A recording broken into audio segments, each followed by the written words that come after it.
Hi, I'll be discussing how unions are both helpful and harmful. Okay, one of the ways that they are helpful is that they defend employees' rights.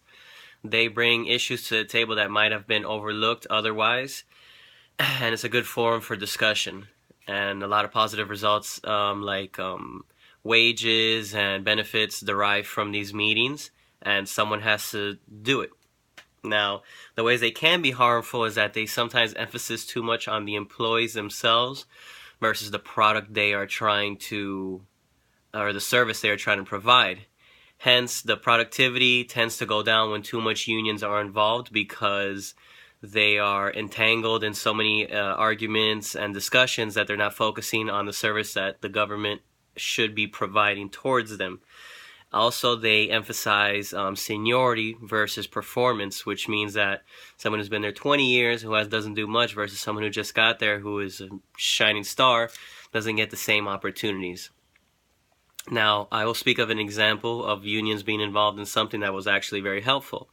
In 2008, we had a recession, obviously, that affected the whole country, and especially Miami-Dade County.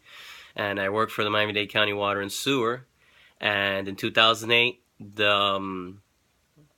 everything was horrible, so they decided, look, about 1,000 people need to lose their jobs, and the county was ready to go forward with that initiative.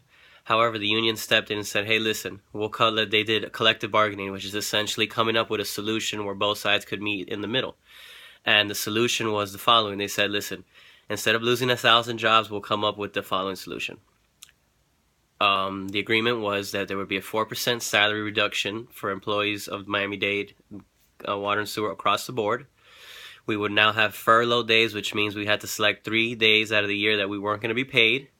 And the 13 holidays that we are normally paid for, those were going to be eradicated. So we lost money in our salary, we lost our holidays, and we had to pick an additional 3 days to keep losing even more holidays and money.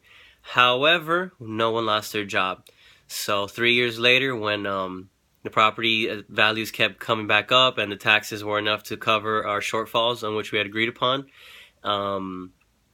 we were now ready to get back to normal. Had the union not stepped in that moment of crisis, people would have lost their jobs and God knows what else would have happened. Thus, they came in and talked and represented us as one, and they came up with a favorable result that we all voted for, and now everybody still has their job and can go on with their daily lives. So sometimes in crisis, they can be very helpful, but you need to you want to be cautious about how much you use, how much a union steps in, because sometimes it can hinder the process of administrating in general.